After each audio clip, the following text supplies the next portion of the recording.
Hello, everybody. I initially entered into this course believing that I was bad at math. This is something that I've struggled with for most of my life. The difference now is that I have a better understanding of why I feel that way. I can see areas that were lacking in my instruction, especially in the sense that I was taught most mathematical processes one way, and that was the only way of attaining results. Because of that, my learning wasn't tailored to my needs and my learning style.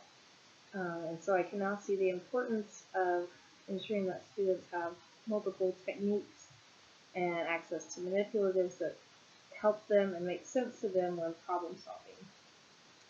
Differentiating learning is essential in mathematics, especially for young learners who are developing their foundation. I also gained a lot of insight from Meyer's TED Talk. I think that not only in math, but in many subjects, we don't challenge our students enough. I think a lot of this stems from there being such an intense focus on assessment and students attaining high scores.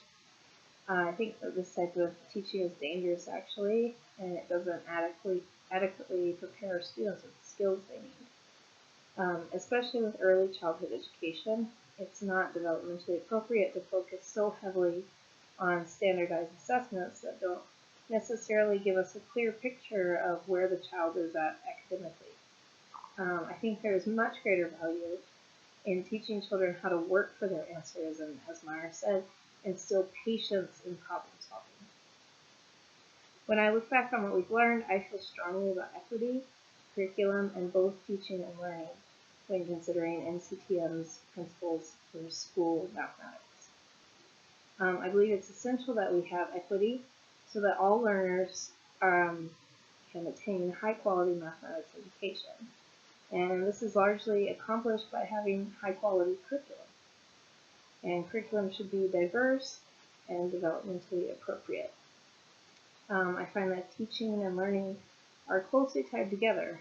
It's necessary that we as teachers have passion and a solid understanding of how mathematics work and how our students learn them, so that we can encourage and inspire them and create an open learning environment that allows them to learn. The only area I still disagree with in some regards is technology. I think we often place too much focus on this area, especially with early childhood education, when it's not really necessary. Having taught abroad in Korea for several years, I've seen students succeed mathematically without access to the same technologies we have in America. And often these students outperform their American counterparts. So I think that it's more important that we put an emphasis on the problem-solving skills and not necessarily the medium that we use to deliver them. I think before we focus so much on technology, we have to first provide equity, quality curriculum, and quality teaching that create a positive learning environment.